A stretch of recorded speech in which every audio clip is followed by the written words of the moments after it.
What is up, everybody? It's Tuesday night. Tuesday night means one thing. It's Orion Podcast time. My name is Chad Brock. And I'm Zach Bailiff. You guys are watching or listening to Orion Podcast. Welcome.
Welcome back, everybody. How the heck are you? How you been?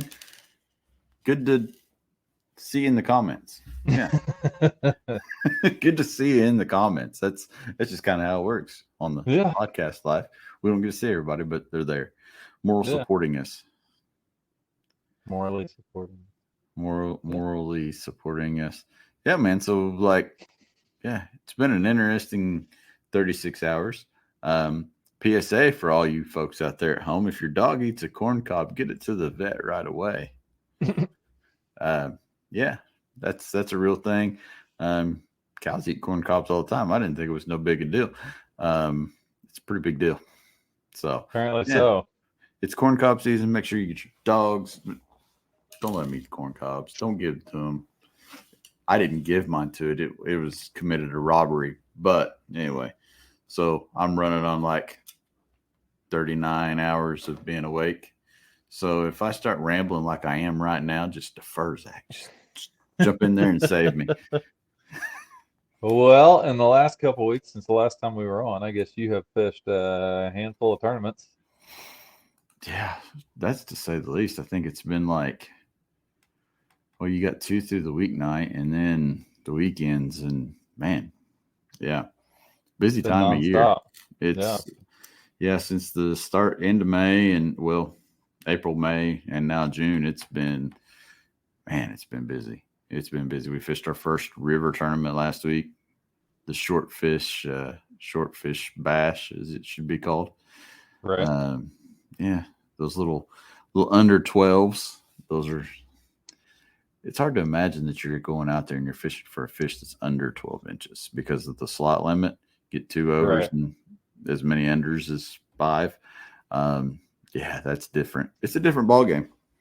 But they bite. They're dumb river fish, and a lot of them ain't never seen nothing before, so it makes it even more fun.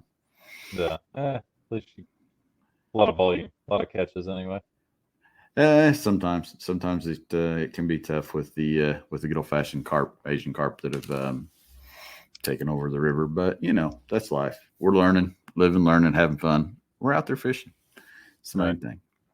You've got some stuff going on. You just got back from another shoot. Yeah, so we hustled back from Indiana. I was home for 8 or 9 hours and got the yard mowed and laundry done and repacked and headed down to Seven Springs for the Total Archery Challenge event here in Pennsylvania. Always a big crowd. I think this has grown to be either the largest or the second largest event in their series of shoots that they have all throughout the country. If you guys don't know, I mean, Pennsylvania is probably the most dense state in the country as far as bow hunters per square mile. So it brings a lot of folks out. It's Total Archery Challenge is kind of a giant novelty shoot in a way. I think they had 8 courses set this year, and there's usually one course that's relatively short, kind of maxes out around 50 to 58 yards. But a couple of the ones we shot, I mean, the RMEF course, which was the Rocky Mountain Elk Foundation course, was all elk targets. There was 15 elk targets over about 3 to 3.25 miles. I think we had 6 targets over 100 yards, and our shortest one was 48. And then we shot the prime course on our second day, and we had a 120-yard moose target out there with. So that was a blast. I've worked at that shoot now for 5 or 6 years in a row, and that's the first time I've ever gotten to shoot it. And it sounds like, based on what the owner of the company that I handle social for and I had discussed, and then the other gentleman that was with us is a really good friend of ours, with the companies that they have and stuff, I think it's definitely kind of their target demo, and I think worth their while to put their money into that versus some other events that they've done in the past. So there's a good chance we hit 5 or 6 of them next year. So it could be a busy but really fun summer. It's kind of fun to see some of these things changing in the outdoor space. Companies like AA, Jackson Kayak going back out there and pressing the flesh with the people at events and the different things like that, rather than just going to the big trade shows and doing some of the other stuff that happens.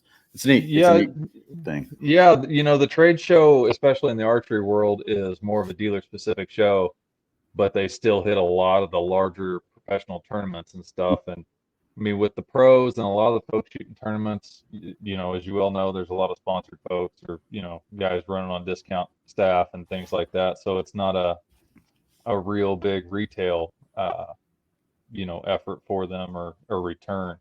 And I think shows like or events like this, I think it gets them it's more grassroots, if you want to look at it that way, and kind of gets them in touch more with the consumer and the everyday guy that's buying their gear. So I think it's a really good, worthwhile event for them to be at, and they're a lot of fun. So and our guest tonight, man, he's no stranger to being out there. He is he's a man of the radio, man of the airwaves himself.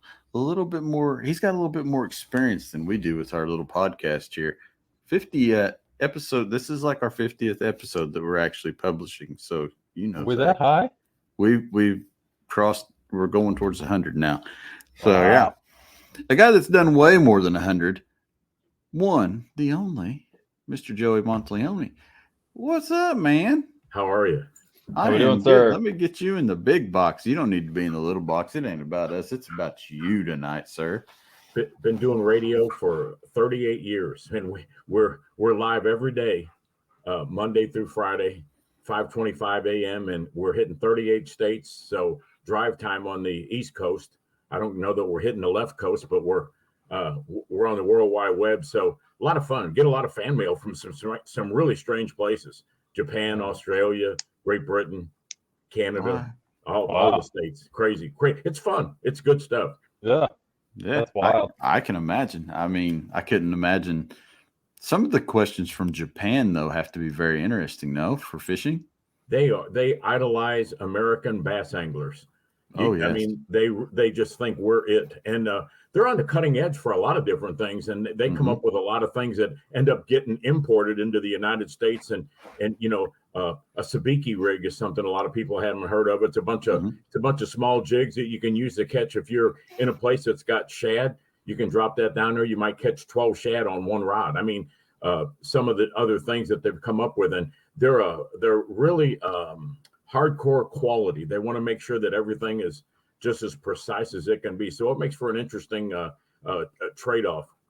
Yeah, I can imagine. Some of the techniques that they give us over the years have been they've really changed the bass fishing industry in a lot of ways, especially here in the Midwest where the conditions are less than favorable. Illinois, Ohio, Indiana, where it can be pretty tough a lot of the time. So lots of those type of things come into play here, and it's neat to see. Yeah, and when you talk about trade shows, years ago, you guys weren't even born yet. Realistically, I've been doing this for over 40 years. So there used to be something called AFTMA, and it was a trade show, and it was the 85% of the tackle that was sold that year was sold at that show. And you had, if there was a big name there, and I was been sponsored by a few people for almost that same amount of years. And it was a really unique. It's turned into ICAST now, which is ICAST is a little bit more of a party than it was when I was doing it, because we were there to work and we were there to sell, and it's been interesting. And I kind of backed into TV and did TV for 35 years and have really enjoyed that. I mean, there's nothing quite like hooking a big fish on television, and it's having all those mediums, radio, TV, being able to write. I authored my 3rd book last year. Have written magazine articles for over 40 years, and so it's been fun. It's a unique style of communication that we have now, that things have changed just into this. I mean, there was no podcast when I was getting started doing this, so this is good stuff. Yeah, for sure. It's definitely changing. So let's talking about changing and all that fun stuff and looking back in the day. Why don't you? This is one of the questions we always ask to all of our Orion guests, and I'd like to ask it to you tonight. Tell us about your journey and how you began in the outdoors. I mean, was it something that started at a young age, something that came along later? How'd you get started? Well, it was much later for me. My father had a business, and I have always gotten to do a lot of public speaking, and I tell people that farmers and Italians have kids so they can work for them. So my dad had his own store. And so until I kind of broke free of that, I went out on my own a little, probably when I was about 20, I got my own full-time job, and I was intrigued by the fishing thing. I hadn't gotten to go a lot, but I knew when I first started that I'd like it. And then the more I liked it, the better I got at it, the more I liked it, and I start taking some chances. And I've always taken, again, because I'm not a gearhead, and I don't have anything against people using electronics. I think sometimes I just wrote a blog post. It hasn't gone up on the website yet, but it's called essentially it's about the anglers that use it's called instinctive kayak angler, that you just, if you look at a long flat, it's not like you think there's a big drop off on it. If you look at a tree down in the water, you can kind of tell it's in 6-8 feet of water. You can tell by the size of the branch that it's a big tree. If you see boulder rock, there's crawfish that live there. So there's a lot of natural clues, and I kind of follow that. And so my early path was, there's an old country song said, "Too much month at the end of the money," and that's who I was. And so I won a flat bottom boat in a raffle for $5. Went out and got a trolling motor from a swap shop, and I used to use the battery out of my van I'm almost ashamed to say this, to power my trolling motor. And when the battery would run out, I'd just go ahead and get a paddle and paddle my way in from a little lake, and then I'd wave somebody down and get a jump start, and off I'd go back down. That's when somebody really wants to fish, when they'll do that. Absolutely. And so doing the TV thing, we had the big Go Fast boat. We had the 21-foot boat with the 250 on the back of it, and I could do that, but getting back, and it's funny that we're together now, because this is 10 years that I've been in a kayak, and that kayak world for me was not that much of a jump, because I still liked the small boats, getting into places other people couldn't get into. And when other people are trying to catch, you were talking about like the little dinky fish. When other people were trying to catch 5 fish for a limit, I'm always looking for a 5-pound fish. So I do things pretty differently than everybody else does, and probably am a little bit more scientific. I'm not opposed to live scope. I'm not opposed to electronics. It's just that I feel like it's almost more fun to figure that stuff out on your own. Yeah, I would agree. I mean, you've seen the evolution and how far it's come all these years. I mean, it's pretty incredible that you can actually see these fish swimming now. I mean, that's just wild, and it's only going to, as technology gets better, it's only going to get clearer and better as we move along. So now you talk about writing and the different things like that. What drew you that direction as to say, I want to be into the industry side, the hosting side, over, like Bill Dance and them, they went out originally and chased the tournament side and all that, but then they came back to the media side. So what drew you to the media side first? Well, I guess, like a lot of people my age, and I'm 72 now and still paddling my kayak and feeling pretty good about it. But at any rate, I saw things and read things that I thought were not correct, based off of my experience. And so I wrote my first magazine article, sent it in, and as you might well expect, they bought it. They didn't reject it, most people. And so it kind of started me on that path that, what is it? Superman said, truth, justice, and the American way. That's kind of where I said, I want people to know I'm not saying mine is the only way to do it, but this is how I do it. And I played in the tournament thing for a little while and cashed a lot of checks and had a chance to go big time in the big boats, and said, my kids were 3 and 7 at the time. And I said, yeah, I don't want to do that. It's that life is not what people think it is. And I'm not saying, if you're single and you want to be the guy that runs home and, unloads the boat, grabs some clean clothes and pets the dog and goes back out the door, then you can do that. But it's not the life that people think it is. Most people, when people see you do TV, they think you're getting rich. No, you're not. When it costs a lot of money to do TV. It does. It does. And it's a different life than people just don't understand. And I've been lucky because I've kind of tailored this all to where at the Grand Ole Opry, matter of fact, my radio spot is with AM 650 WSM, and people say it's an AM station. I said it's the Grand Ole Opry station. We hit 38 states with 50,000 watts. So at the Grand Ole Opry, they say you plug in, you pray, and you play. And that's pretty much what I did. I'd show up. I wasn't selling anything other than my knowledge and my presentation skills. And, I did that for 35 years, did boat shows all over the country, which I greatly enjoyed. And, one door opens the next door, where I went to Mexico to film a video for Bass Pro Shops. And I went to Canada one time to do a wilderness canoe trip so I could catch some big smallmouth, and fell in love with it. So I guided up there for 27 summers, so one thing just kind of leads to the next. And, if you have a passion for this stuff, it's still work, but it's something that you can truly enjoy. And I love it. I still love it. And we fished last year 120 days. People said, you get tired of that? And I said, when I get tired of it, sometime in July, usually I put my rods up for about 10 days and saying, I'm going to recharge my batteries and go back out there. But, not just because we're in kayaks, but, if you want to talk about up close and personal, we drift up on so many different wild creatures and see so many things and can get in areas that people can't get into. That the kayak world, I'm not saying it's for everybody. I always say that's why there's chocolate and vanilla ice cream, because everybody likes something different. So if you want to go 60, you're not going to do it in a kayak unless you get caught in a tornado. So, but other than that, the wind's not your friend, but you can learn to use the wind. And it is the instinctive part of me. It's kind of like deer hunting, which I do. I don't have the passion for that like I do fishing, but the instinctive part of you feel a tremendous amount of success at figuring out the puzzle. Because believe me, you guys well know it's a puzzle out there. Oh, very much so. Yep. Now, talking about the wind is not your friend. You can make the wind your friend, you can. If it's anything like Zach and I, typically what happens is we'll blow down to one side of the lake, and then the wind's blowing against us as we try to paddle back it. Yep.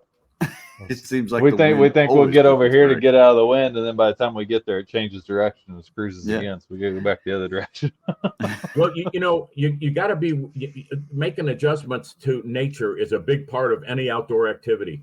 And I've been criticized for saying this, and guess what? I don't really care. But I said there's no such thing as bad weather, just people who aren't prepared for it. So when the wind blows, I go to the wind-blown bank and pick up a spinnerbait. Did it today. The spinnerbait bite's not great right now. We're getting some shad spawn, so it'll pick up. But, when that wind's pushing you around, it's like, let it do, I position myself with the paddle, but I'm launching that spinnerbait, and I've got a shad pattern type spinnerbait. And then when it drops off a little bit, I'll go back to a plastic worm, or like I said, today was a great frog bite. We're all over them, and we're living right on Woods Reservoir, but it's a new lake to me. When we're doing the TV shows, I fished all over the country, but I only got to fish some of these lakes 1 or 2 times. So when you live on one, everybody thinks, well, it's your home lake. Well, it's your home lake, but again, not using electronics and trying to figure things out. And a lot of it turns out to be a common sense thing. Like for me, we fish a lot of plastic. And the reason for that is if you look at what big fish are caught on most of the time, for people that really know what they're doing with plastics, you mentioned tubes earlier, tubes, plastic worms, frogs, lizards, that whole thing. And I tell people there's 2 things that people ought to remember, R&R, retrieve and random action. Your random action baits, those plastic baits, soft plastics catch more big fish every year, and they will forever. And random action is the reason why, that if you throw a spinnerbait or a crankbait, and I'm not saying they won't work, but random action will actually, the fish never catch on to that. And Chad's throwing one thing and I'm throwing something else, and we're both throwing it different. Zach picks up something, he throws it different yet. So it's always going to be random action. It's silent. They're usually long, thin shapes, easily swallowed. The color you can dictate by sky color, wind velocity, those kind of things. But that random action. And I realized today when I was fishing, I know you guys have both done this. You throw out there and you just feel a little bit of something. You're not sure, and you go ahead and set the hook. I've added another R to it today. It's called resistance. When you feel something different on there, and even if it's a little bit of a weed, when you pull it back up, when you pull that up, it should have felt a little bit different. When you're in tune with what you're doing, that really does make a difference, because we've all had those bites when you're saying, I didn't feel anything except for just something felt a little different. If they're swimming towards the kayak, or if they're swimming to the side, or they're just kind of, and then just swimming to deeper water with it. And a lot of times you don't get that really pronounced tap. You got to be ready to set the hook all the time. So feeling resistance is really, really important. Oh, yeah. Now, talking about flipping plastics, what's your go-to plastics combo? I'm a big fan of throwing. You talked about the tubes, because a tube falls differently than anything else does. And let's face it, you guys, I think you're in Indiana, your lakes get a Patoka, gets a lot of pressure. Lots of pressure. When people are pressuring those fish, they need to see something different. Bass, crappie, bluegill, if you look at their eyes, they're telling you, I feed by sight. So they have to get something different to really get them. Now we go back to the idea that you got random action. And a tube, when they bite down on that, is a different bite. And the mistake most people make is they use too small a hook. With a tube, I'm going to throw a 5/0 hook. I'm going to throw a 3/8 ounce slip sinker, and I put a red bead in between. And the red bead for me adds a color red. It keeps the line off of your knot a little bit, and it will actually add a clicking sound when you're using it. So I do all of those things. And with that tube, I really, we talked about heavy cover. I really like to pitch that tube inside a cover and just kind of yo-yo it a little bit. And I've caught a lot of really big fish on that tube, a lot of fish. And the reason I pick up the 3/8 ounce is that everything that I throw 3/8 ounces. So it's like every time I throw, I'm feeling the same thing every time. It feels like 3/8. Yeah. It's kind of like throwing a softball 100 times and picking up a golf ball. It's when it feels the same every time. Casting accuracy, there's days when there's days when their strike zone is big. There's days when their strike zone is really small. So those days it's going to pay off if you can put that exactly where you want to put it. Yeah. Very good. That makes a lot of sense. Yeah, absolutely.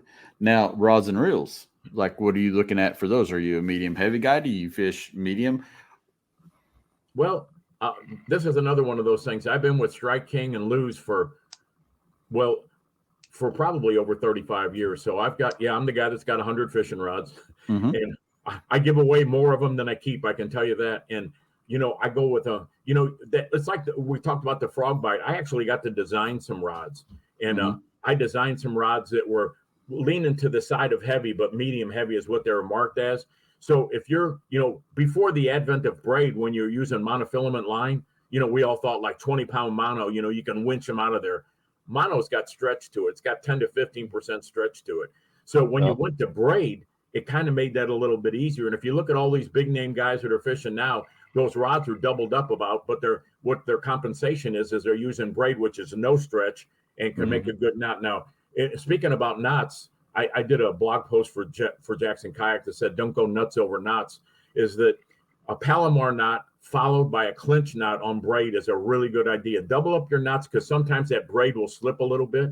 So I do go with the medium heavy rod for frogging, for jigs and plastic worms. And I've caught 7 bass over 10 pounds and 1 over 11. And 6 of those came on jigs. That's going to tell you exactly what I was saying before, that random action, so you can't argue with success. And, I also follow the moon phases. And if Zach's a hunter, I guarantee he'll tell you. Nope, I lost his audio. It's just how it goes. I mean, you may not like it, but boy, it's great for fishing. And if you don't fish in the wintertime, you're missing a big chance. Yeah, and Tennessee's a great state because you guys really do get to fish you get a pretty well fish all year round. We do. There's always a place here where you can fish. And, when I was traveling and doing seminars, people would say, do you ice fish? And I had a standard answer for that. I said, ice is God's way of saying it's time to quit fishing. I don't fish through the ice. But yeah, the winter months, again, there's probably less people. Now I preach down here about people wearing life jackets because it's not just a pet peeve. Every weekend here, I have to report on Monday morning that there's somebody that drowned because they weren't wearing a life jacket. And it's just that simple. It's just that simple. So in the wintertime, it's even more so, and I'm not saying there's time that not. And people will say, well, I'm only in 7 feet of water. Well, dude, you can drown in 7 feet of water. And that life jacket is, I just really believe in that. You'll never see a picture of me in the boat without a life jacket. It's not going to happen. If I get a really big fish and I want to flash my JK, then I'm going to step out of the boat, but I'm going to be on land, on a boat ramp, on a dock somewhere, but I'm going to be wearing a life jacket. Otherwise, you can count on that. And again, like you said, we have the Highland reservoirs in the eastern part of the state where I just moved from. That's got, people will say, well, I'm catching those fish in 35 feet of water. What would you do? And I said, I don't know how to fish 35 feet of water. I'd stay home and watch cartoons. Some people would say I'm a power fisherman. I would say that I need my fish to be in 20 feet or less. And then I can figure it out. If they're in more than that, I'm just not the guy. I'm not a jig and spoon guy, but we have the eastern state that's got the Highland reservoirs. We've got, you go to the other direction, the western part of the state that's got the Delta, Mississippi type of stuff and flat land. And then you go to middle and we've got a little of everything. And but I'm telling you, I fished a lot of places. And, I moved to Tennessee when I was 30, so 42 years ago. And I've never been anywhere with the exception of Canada that I'd say if it never got cold in Canada, I would go just for the smallmouth fishing. Well, and the black flies.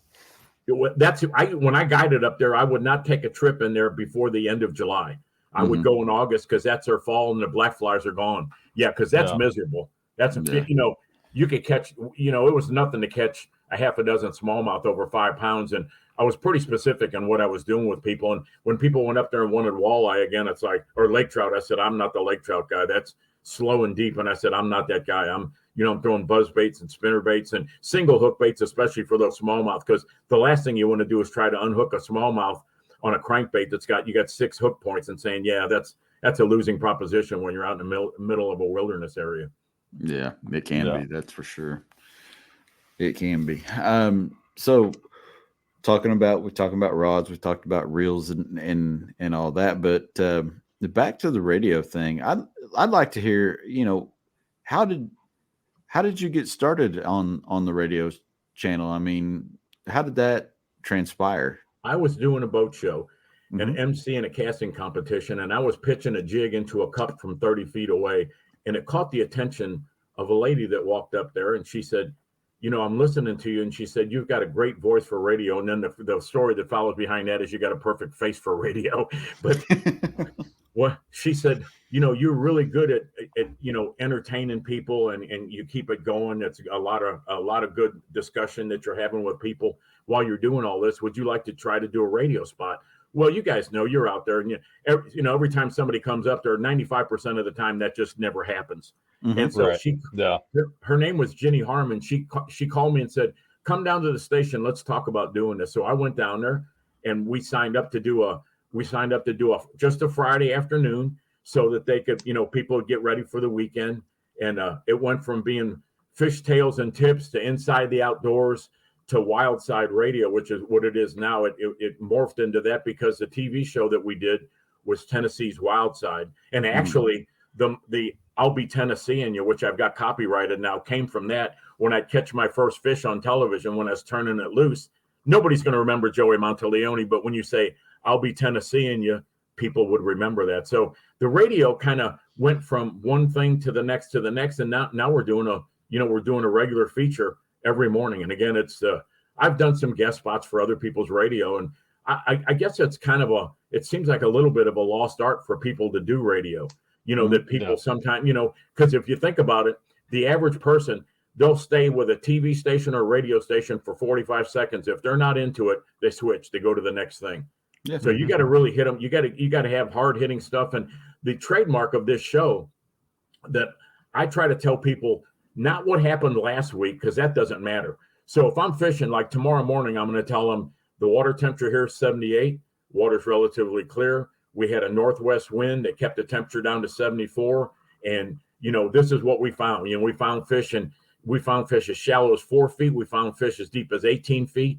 And this is what we did. So we're not telling them what happened last week. That's historical. Nobody cares. We're telling them what to do today, and probably as important as anything else, what to do next week. So it's not all fishing. It's outdoors. And on Thursday, we have what we call campfire stories, where I get to lean back and tell a story about something I did many, many years ago, about a squirrel breaking into my house and the dog chasing it down and me catching it with a fishing net, or seeing black bears in Canada, or, whatever, those kind of things. And Wednesday, we have Wildlife Wednesday. And I take Tennessee, such a diverse state, that's so easy to do, that you can talk about, if you don't know about skunks, or if you don't know about raccoons, or those kind of things, that we get into some detail. And of course, we mix that in with, like this week, it's Father's Day gifts. At the very end, they say, this is, I suggest to people they go buy a Jackson kayak. It's kind of like, hey, if your dad don't have a kayak, he'll thank you for a lot of years. Just go buy him a Jackson kayak, get him a nice paddle and a life jacket, and send him out there. Yeah, absolutely. Yeah, absolutely. Now, with the radio, are you driving into the studio every day, or do you do it at home now, or how's that changed for you? Well, they wanted me to come in studio, and I go in every once in a while, and I'll do a 2-hour set. But I do it from home now, because I told them I'd come in every day if they wanted me to. But I said, you better get your checkbook out, because it's going to really cost you. And I said, with the technology that you have today, it sounds like I'm I'm in the station anyway. So, barring any really freaky things happening, some weather event or something like that, it's very easy just to do from the house. So as everything's evolving, do you ever see a Fishing with Joey podcast? Oh, I think I would leave that to you guys. I've got, I retired at 61. So for the last 11 years, I hunt, I fish, I travel. And that's, I'm doing what everybody dreams about. When people said, you have a bucket list? And I said, no, I give you a bucket list. You follow me around for a while and you'll say, man, I'd really like to do that. And the really interesting thing for me with Chad and Zach talking to you guys is that I don't do anything. There's nothing that I do that anybody else can't do. I'm the guy next door. When people say, well, I heard you were a karate instructor for 20 years and you won 3 Eastern United States fighting championships. I'm saying, yeah, that doesn't take anything. You got to be a little dumb to do that, because you're going to, everything I have has been broken once or twice, but I'm not doing anything that somebody else can't do. When you climb in a kayak, when people say, well, I can't lift my kayak or I don't have a trailer, man, I put mine in the back of my truck, and I want to tell somebody, give me your mother's phone number. I'll call her and have her help you load your kayak. I mean, it's not your purse. You don't have to lift the whole kayak. You just slide it in the back of the, where there's a will, there's a way. So you can get to the water. And I've been in places that, you have to drag that thing for a quarter of a mile or throw it up on your back. And, those are the places that those fish never see a lure. I'm not doing anything that anybody else can't do. I'm the guy next door. Yeah. Everything's attainable. You just got to want it bad enough, right? You really do. You really do. Well, most people will say, so you fish in the wintertime? And I said, well, yeah. I mean, if I'm telling people how to fish in the wintertime, then I need to fish in the wintertime. That if you're telling somebody in 48-degree water, you want to throw a jerk bait and a jig and leave everything else at home, because it's, you're not going to throw top water. We start talking about seasonal tackle boxes. If I'm not doing this every day or, a couple of times a week, I can't be the expert if I'm not doing that. I can't. And sometimes I tell people, I can tell you what's not working because I went out yesterday and got skunked. So I can tell you, don't do this because that's not working. But that doesn't happen very often. It really doesn't. I've been pretty lucky. And, it's kind of like years ago, I say I kind of cracked the code for the big fish and figured out what they like and what they don't like. Like you were talking about the little fish, those cookie cutter bass, they're the liars. They're the ones that'll make you think that you got to figure it out. The big fish are the one that will really, really help you tap into the secrets. Yeah. Yeah. I mean, there is something to that. You can go through there and sometimes, it can just be a change of direction too. The big fish may want to see it come from the opposite direction of where you're at. I mean, there's so many factors that really come into play a lot of times. And, it's a lot of it is trial and error. I feel like, as you're out there grinding each and every day and, you know, it's amazing to me that, you know, you're getting up there in your years, not saying anything bad. I think you're doing great, dude. So how do you stay like, I mean, besides loading your kayak in and out every day in the karate, what do you do to keep yourself going? Like, how do you stay in shape and keep the balance? How would you inspire someone like yourself to say, listen, you can do this too? Well, it's like everything else. You know, you should start. You know, I always believe that in sports, it's all about speed, and everything else, it's all about experience. Mm-hmm. So you should know your limitations. I think Clint Eastwood said it first and probably said it better, but you should know your limitations. And for me, it's like the kayak is really an easy thing for me. And the first time that I was paddling a kayak, there was a bunch of JK people there and said, man, you've got a natural paddling stroke. And I said, this is just like karate. You're turning each time, you know, you're turning just you punch, you know, so you're using your core the whole time. And the other thing is staying active. I mean, I still stretch. I take a little supplement called BioFlex, which is good for the joints. They recommend you take 3. I take 1. You know, I sleep as long as I want to sleep. You know, I put in the hours when I was a younger person. I put in the hours, did a lot of hard work. And, you know, so everybody knows their own body. You know, you wake up one day and say, man, I just don't feel good today. And so then you got to figure out what that is. Why is it that you don't feel good? And part of it for people that really age, and at 72, I'm not saying I'm, you know, am stronger, faster, smarter than anybody else, but at 72, I still feel like I'm not slowed up a bit. I can go, we paddle. It's not unusual for us to paddle 6 or 7 miles in the course of a fishing day. It's not unusual at all. She paddles, I paddle. And I paddle because I want to. And I'm not opposed to somebody motorizing their, you know, again, whatever works for you. If you're doing this and it's not fun, you're doing it wrong. That's what I would tell people. Yeah, I mean, pretty good advice. Yeah, paddling. I mean, there's nothing wrong with it. I still, even though I pedal more often now, I still enjoy paddling. I still keep a paddling boat here at the house. First thing I do when I get a new boat is I paddle it like the Nar. It actually paddles phenomenal. The Kusa FD paddled phenomenal. And, you know, it's nice to have that ability. My wife enjoys paddling. She doesn't like pedaling. So it makes sense to when I go with her. Well, and you know, the other thing about the paddling, and again, I'm not trying to tell somebody else that this is what you need to do. Whatever that is that you like to do, I've always got my own system for doing everything.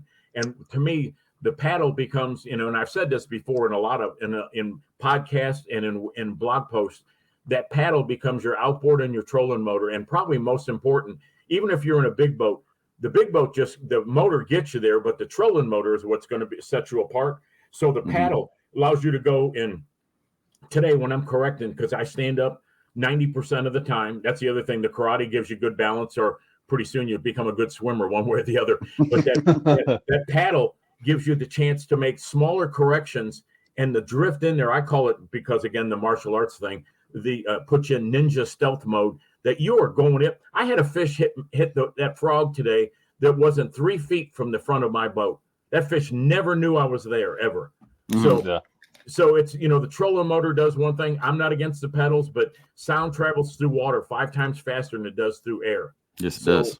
So it's one of those things that I'm not saying you won't catch fish, but I will tell you that my system says you get in there, you drift in there, you drop that bait in there as unobtrusive as you can be, and you'll be surprised how many big fish you'll catch.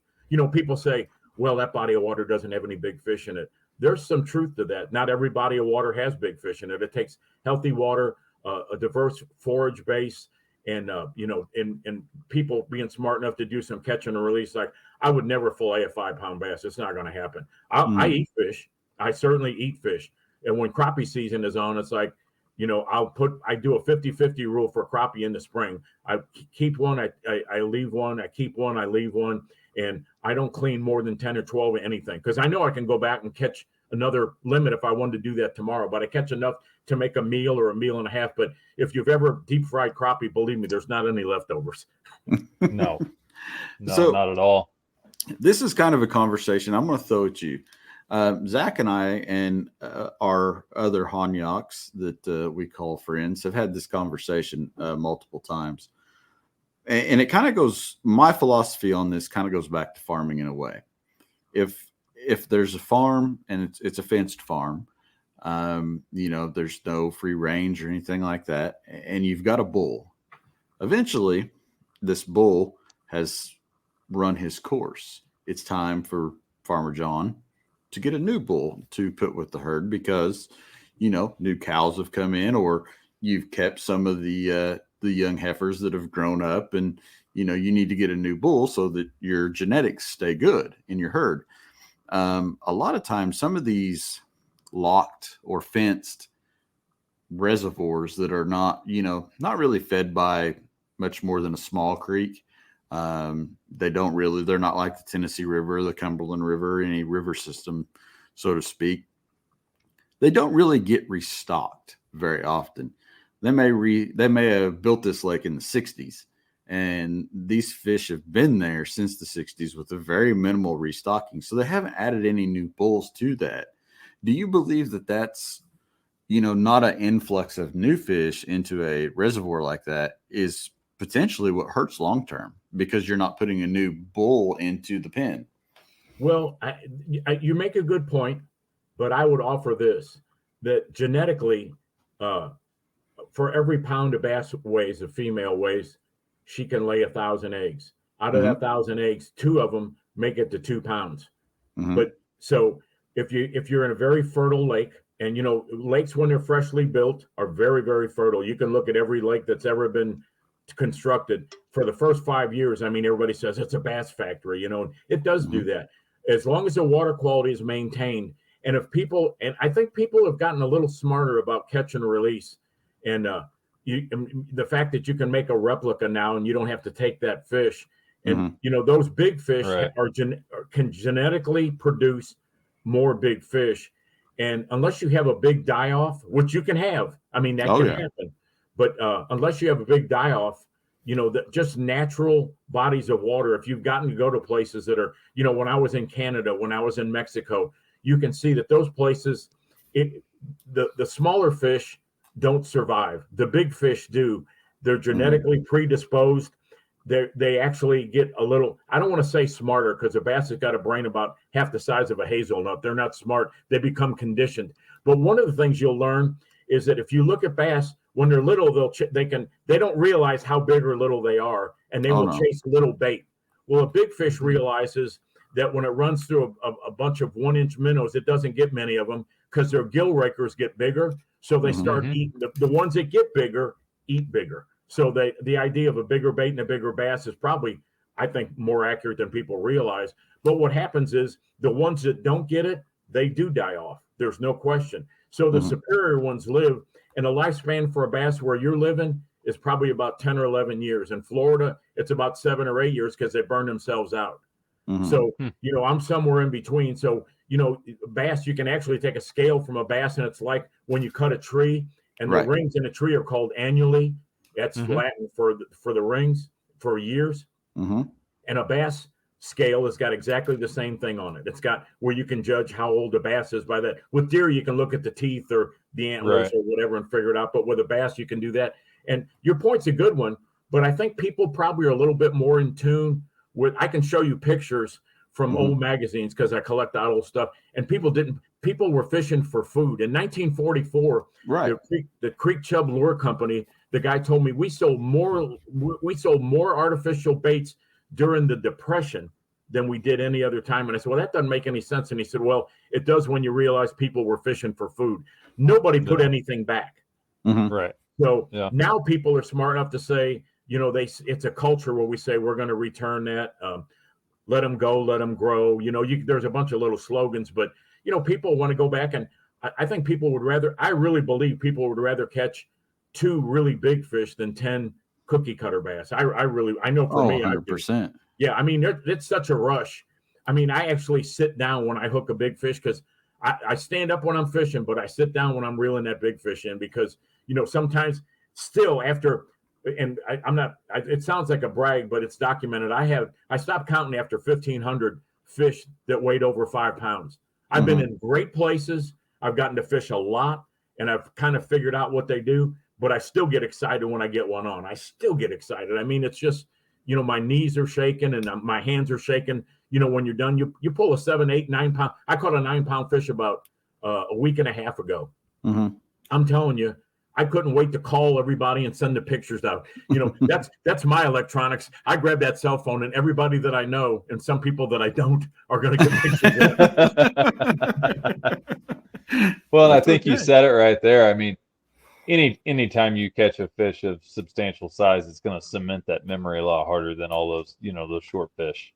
Well, and when I say I'm not a deer hunter, I go because I love watching the woods wake up, and I've got a access to 1,000-acre farm that's gated, and the guy won't let anybody else hunt in there but me. And he heard me on the radio. Oh, wow. Enough. Yeah, I need to meet this guy. Yeah, well, does he listen to the podcast? It's almost like a petting zoo, because last year, it's kind of like I decide if I'm going to take a doe or take a buck, whatever. And with the bucks, I always tell people you can't eat antlers, but when the right deer comes by, and it did 2 years ago, I dumped a 10-pointer. And I told people, I said, and this again sounds like a brag, but I don't know many people that have caught a 10-pound bass and gotten a 10-point buck. And I said, I've done that. And the bass isn't hanging on the wall, but the buck antlers are. Yeah. And there's a lot of similarities. I don't know how much you guys hunt, but if you look at a big buck and a big bass, they're living by their wits. They're, when people say, well, that buck didn't know I was there, I was 100% scent proof. I said, no, you're not. That's never going to happen. Never going to happen. You're wearing something that's giving off your scent. And when people say, well, we went into this little cove and that bass didn't know I was there. No, that bass knows you're there. You just do something to make it feel like whatever that is looks like something to eat. Then it's his job to eat it. It's your job to present it. And, you learn a lot of lessons. I've learned a lot of fishing lessons in the tree stand and learned a lot of hunting lessons out in the kayak. That sounds corny, but, the wind, sound, what sound does, and fast movements and shadows and that kind of thing. Yeah, it's all translatable and transferable for sure. Yeah, Zach, this is a perfect example. Zach and I went to an area when he was home over Memorial Day weekend. We went in there and caught fish. Wasn't no big deal. Easy peasy. I mean, there was boats sitting everywhere, at the party boats. And, we kind of hung back at the back of this cove, and we were really to ourselves. Our footprints were our kayaks. Mm-hmm. We caught fish. Very next Thursday, me and my other buddy were fishing a Thursday nighter out of a 20-foot skeeter. Go in there, nothing. Yep. Nothing. Bigger footprint, more noise. Mm-hmm. And it's amazing when you're in a kayak and you've been in a kayak for a lot of time, how much noise a big boat makes. It does. You hear it. One thing that I point out to people is you're in recreation mode, they're in survival mode. There's a big difference in fighting for survival and when you're out there just kind of recreating. And I mean, let's be honest about it. I've heard people say, and I take the compliments with a grain of salt, but they say you're one of those people they say 10% of the people catch 90% of the fish. There's some truth to that, and again, experience. You guys have both done this. You'll pull up to, I don't care if you pull up to a hunting spot or a fishing spot, you're looking and say, this is it right here. You just know, and that's 1000%. Experience speaking, right? That's experience speaking. I've had a cameraman tell me before we were. I said, on TV, I would say, roll on me, and I do a stand up, so it's kind of like a podcast to a certain extent.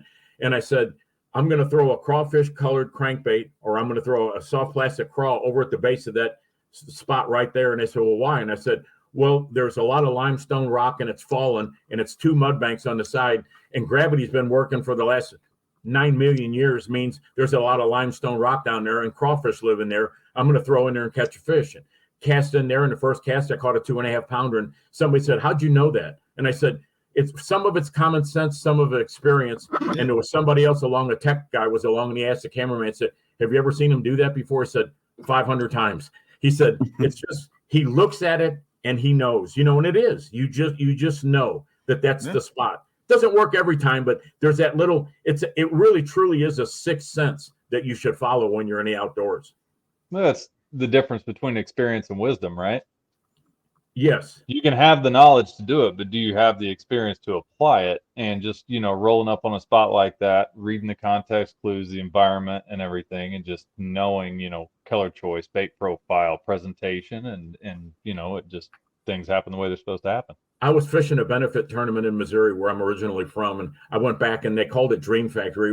They granted wishes to terminally ill children, and I helped start that. So I went back every year to fish the tournament, and I kind of felt bad taking her money. So I went in there, and the first day the guy I was with didn't catch a fish, and I got my limit, and we were doing pretty good. And the second day we went out there and I caught a really, really nice fish. And so it was different because somebody was interviewing me and the guy said, well, the tournament's over. You mind telling everybody what you're doing? I said, no, I don't mind at all. It says pitching a black and blue jig. And they said, yeah, okay, pitching. I said, well, there's a lot of people pitching a black and blue jig. And I said, yeah. I said, I was pitching the boat docks. And he said, well, I have to tell you, there's probably a lot of people pitching the boat docks. And I said, I was pitching the boat docks that had spider webs under them. He said, spider webs. I said, yeah, nobody pitched under there in a week. I said, so, you don't have to be smarter than everybody, just a few people, a few. Yep, just a few. Yeah. And, some of the advice I give people when they say, I'm never catching any fish, I said, go to smaller baits and slower retrieves. I said, you will be astounded. I'm not saying you're going to catch the biggest fish in the lake, and I'm not going to say you're going to limit out, but smaller baits and slower retrieves generally will catch you a fish. Yeah. I went through that process. A lot of people were buying faster reels, and they always wanted the fastest reel that they could possibly buy. And sometimes if you buy that old 5.4 and you throw that spinnerbait on that 5.4 reel, they're going to eat it. Yep. And that's usually when you'll catch the big one. Well, and the great American way, if a little's good, a lot is better. So, you go from let's go to a 10.1 to 1. It's like, man, what are you going to use that for? You realize you can't really take a bait away from a bass if it wants it, because they can swim in bursts of 12 to 15 miles an hour in a burst. But, you can make it look like, well, heck, I don't want to chase that. I mean, there's no way I'm going to chase it, So keeping it in the strike zone is probably a lot more important than people realize. And again, regardless, I mean, if you look at flipping, I mean, true flipping, which I don't do very often, but I do when there's lily pads and heavy grass, that you're making a house call. If you can't make that fish come to you, you go to the fish, and people just sometimes they don't understand that. And they just think, well, that fish is only in 4 or 5 feet of water. Again, enter the kayak, you're slipping in there really quietly. That thing drops in there. You yo-yo it a couple of times, let it sit and yo-yo it a couple of times. And on the third trip, if nothing happens, you go to the next hole. But, again, if you're only fishing for 5 fish, it just really doesn't take much. And that's the other thing that I'm sure you guys know how to do this, but when people start to pattern a fish, when I was guiding, somebody catch a fish and I said, so what did you do different to catch that fish? And they'd say, well, I don't know. Well, that's not repeatable.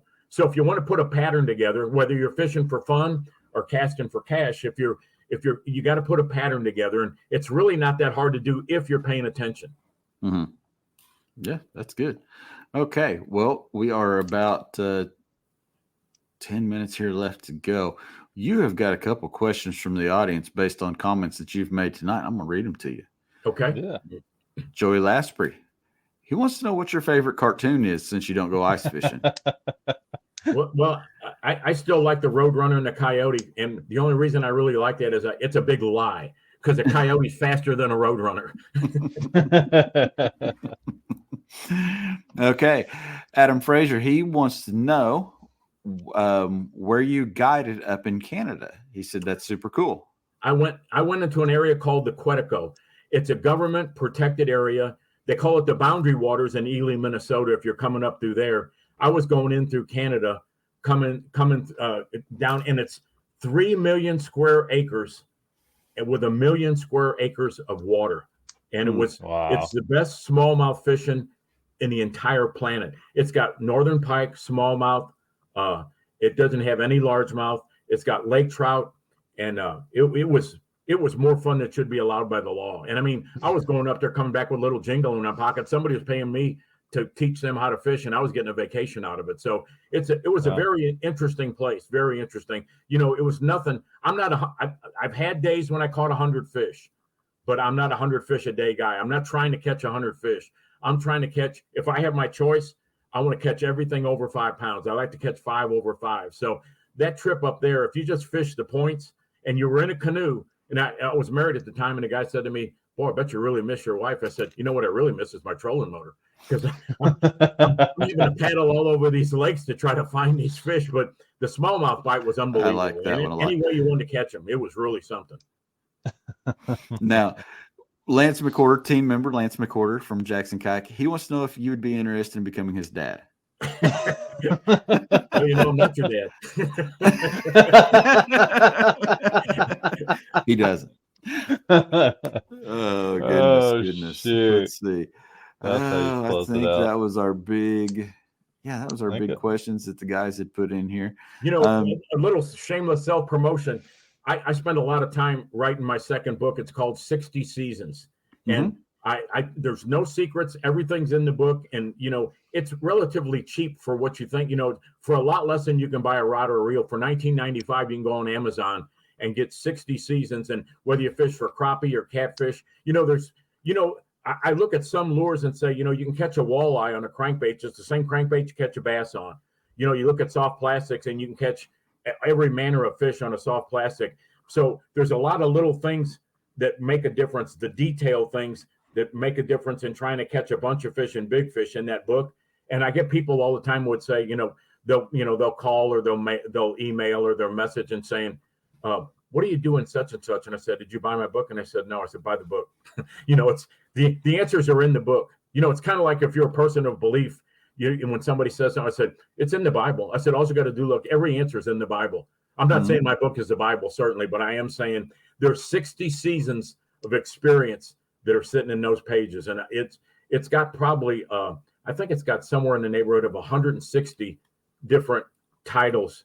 And spinners are for winners. And, until depth do us part. When fish go deep, what do you do? Kind of a thing. So I would highly recommend that people find that book. And through the summer months, 25% of the profits going to St. Jude's Children's Hospital. So, you're doing me a favor and you're doing St. Jude's Children's Hospital a big favor if you buy the book through the summer months. That's great. And I am dropping that right now. Amazon. Remember how to spell Amazon. It's been a long day. It's been a long week, hasn't it? It's been a long week. I guess that's the best way to put it thus far. And it's only Tuesday. It is. I guess it is just Tuesday, ain't it? Yeah. All right. So there's a link to 60 Seasons on Amazon. If you guys want to check that out, it is in the comments on the Orion Facebook page and the Jackson Kayak YouTube channel. So Joey, it's time. Thank everybody that you need to thank, your wonderful sponsors that you've been with for many, many years. Tell the people where to find the radio show, and obviously pick up a book on Amazon if you're listening. Yeah, pick up the book. Do a little reading. Yeah, it really is well worth the while. The radio station is AM 650 WSM. Like I said, it's been around for 97 years. One of the first. They call it the Air Castle of the South, and we reach a lot of different places. And again, we're on the World Wide Web. And as far as sponsors, we don't even have enough time. I'm telling you, Strike King, Lose, Jackson Kayak, Bending Branches Paddles, K9 Fishing Line, Mid-South Tackle, Slider, I'm not getting checks from everybody, but that's one of the pluses of being one of the old timers, the graybeards, is I'm still getting checks from a lot of the sponsors, and I have a lot of people to thank for that. I really do, because again, I have no particular talent other than I'm willing to work hard, and I've always said, that and I made my way in the editorial world writing magazine articles because I told editors, if you got something that somebody else can't do or won't do, call me and I'll do it. And doing the boat shows that I tell people, whatever you need me to do other than being the mascot of the boat show, I will do that.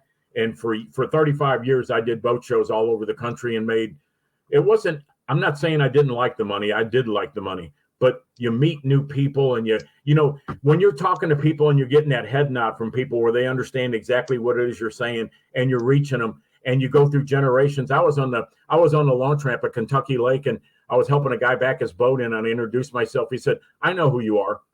Mm-hmm. He said, you were at the National Boat Show and you taught my son how to pitch a jig and he never fished before that and he hasn't stopped since. And I said, there is a life-changing event. When you're able to do that and change, even if it's one life, this is a big old world. We're all just trying to make our way in it. And, I'm no better than anybody else is. I just get to fish a lot and get to be in the outdoors a lot. And when people say they're blessed, I'm telling you, I have truly been blessed to be in the right place at the right time around the right people. I couldn't stress that enough. I'm just I'm the most blessed person I've ever run into easily. I like it. I like it a lot. And hard work. Lance McWhorter says hard work is an incredibly underrated talent, and it is 100,000%. Yeah, especially these days. Hard work goes a long way, and I think we've got a lot of good people at Jackson Kayak that are testament to that. Thank our sponsors here for the show. Obviously, Jackson Kayak, Orion Coolers. Pick your Orion Cooler up at jacksonkayak.com. You can save 5% with code Orion Rocks at checkout. Accessories ship free. So buy you a cooler, get a whole bunch of accessories, pick up one of the limited edition 55s. There's only a few of the yellow ones left. I heard rumor this week already that the yellow ones are running out and they are never to be seen again. So if you want a yellow ribbon cooler, pick that dude up, jacksonkayak.com. Obviously Bassco swag, thank them. KastKing rods and reels. We appreciate the heck out of them. ZPRO lithium batteries, keeping Zach and I powered all season long. We love them. They've been great batteries. You don't even have to charge them. You don't even have to charge them. They just wake up with power. That's a lie, but you should charge your battery. That's a bold-faced lie. Charge your battery, kids. But yeah, power lasts. They do last very, very well. So a side note on the coolers is that, everybody, I said, there's no such thing as bad weather with people that aren't prepared for it. I've got a Orion 65 that it's my emergency go-to. If we lose our power, I take all the stuff out of the freezer, the stuff out of the refrigerator, and put it in that cooler. And it's going to be good before they get the power back on. That's for sure. And my Jackson Kayak was made in 2017, and it's been probably on the water 700 times. So that's a testament to, the quality. I take care of it. That's a testament to the quality, and I can load it by myself. I don't need my mommy to help me. I like it. I like it a lot. Well, guys, thanks for watching. We'll be back in action tomorrow night. We've got a little show we like to call Jackson Kayak Dock Talk, which we assemble the Avengers of kayak fishing, our Jackson Kayak team, and put them on the show together as an esteemed panel to take all your questions, give you all the answers, and talk all things kayak fishing. So with that being said, working on possibly a special episode next week. Yeah, special episode, possibly a special episode. It may be pre-recorded, it may be live. We'll let you guys know though. Yeah, it's gonna be a good one. Yeah, we'll see if that comes through. We're hoping that episode finally comes through. So we've been waiting on this one a long time, and hopefully the stars of Orion have aligned. Good night, everybody. Joey, tell them. I'll be Tennesseeing you. Have a good night, folks. Later. See ya.